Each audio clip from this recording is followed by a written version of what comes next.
Assalamualaikum warahmatullahi wabarakatuh. Selamat datang di presentasi saya yang berjudul Keberlanjutan Organisasi di Era 4.0, 4.0. Dalam sesi ini saya akan membahas bagaimana pemeliharaan karyawan, penerapan keselamatan dan kesehatan kerja atau K3, serta transformasi sumber daya manusia menjadi faktor penentu dalam menjaga keberlangsungan organisasi di tengah disrupsi industri 4.0. Mari kita mulai dengan pemahaman dasarnya.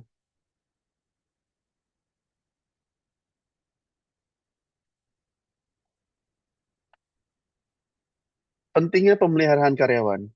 Pertama kita bahas tentang pentingnya pemeliharaan karyawan. Pemeliharaan mencangkup upaya menjaga kondisi fisik, mental, dan sosial karyawan secara berkelanjutan. Bentuknya bisa berupa kesejahteraan finansial seperti gaji dan bonus, atau non-finansial seperti pengakuan dan keseimbangan hidup. Strategi ini sangat penting untuk meningkatkan retensi, motivasi, dan employer branding perusahaan. Lanjut kita ke dampak kesejahteraan pada tujuan perusahaan.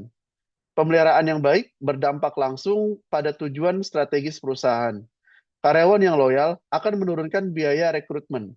Motivasi yang tinggi mendorong produktivitas, lingkungan kerja yang baik mengurangi absensi. Contohnya, Unilever sukses menjaga turnover tetap rendah karena fasilitas seperti daycare dan program mental health. Ini membuktikan kesejahteraan bukan nilai tambah, tapi fondasi keberhasilan.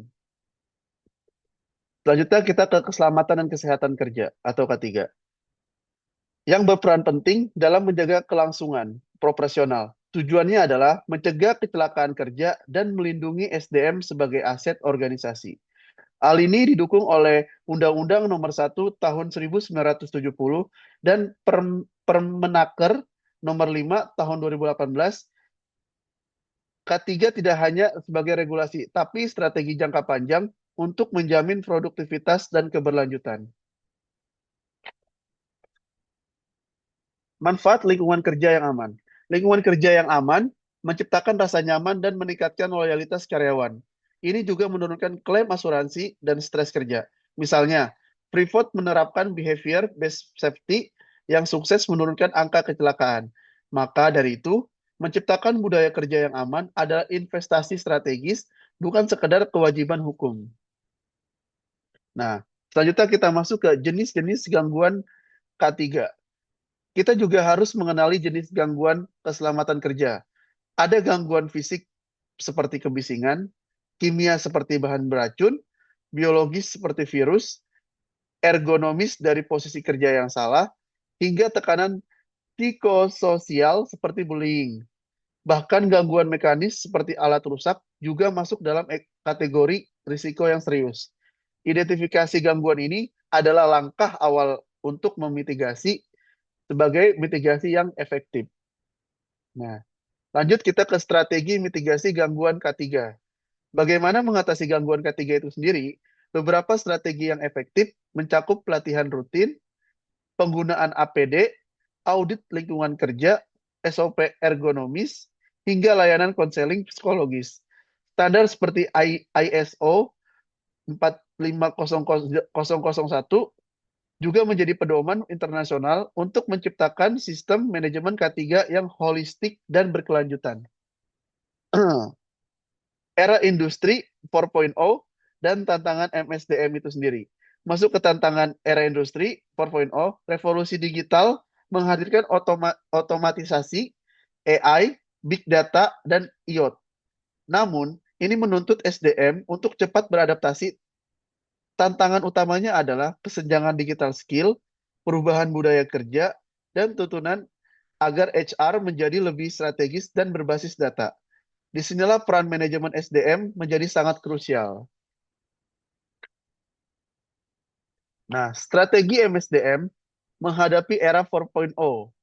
Strategi yang bisa dilakukan antara lain adalah program rescaling dan upscaling, penggunaan HARIS, dan data analitik, serta kepemimpinan transformasional yang agile. Pengelolaan karyawan hybrid pun perlu berbasis KPI atau OKR agar tetap terukur. HR harus mampu menjadi penggerak utama transformasi digital organisasi. Nah, selanjutnya kita masuk ke contoh implementasinya itu sendiri.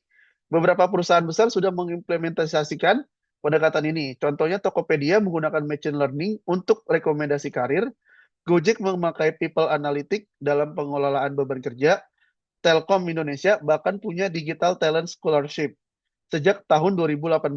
Ini membuktikan bahwa penerapan MSDM 4.0 sudah bukan wacana, tapi realita. Selanjutnya kita ke keberlanjutan organisasi di 4.0. Yang pertama itu ada sinergi human and technology. Keberlanjutan organisasi ini bergantung pada sinergi harmonis antara kemajuan teknologi dan potensi human capital. Yang kedua ada kunci sukses, pemeliharaan SDM, penerapan K3 yang ketat, dan adaptasi digital adalah kunci utama keberhasilan di masa depan. Dan yang terakhir adalah responsif dan adaptif. Organisasi harus responsif, adaptif, dan strategis dalam menghadapi disrupsi yang terus-menerus di era 4.0. Nah, sebagai penutup, kita bisa simpulkan bahwa keberlanjutan organisasi di era 4.0 ditentukan oleh sinergi antara teknologi dan human capital, pemeliharaan SDM, penerapan K3, serta kemampuan adaptif terhadap transformasi digital menjadi tiga pilar utama. Organisasi yang sukses adalah mereka yang responsif dan adaptif dan strategis dalam menghadapi disrupsi. Terima kasih telah menyimak presentasi ini. Semoga bermanfaat.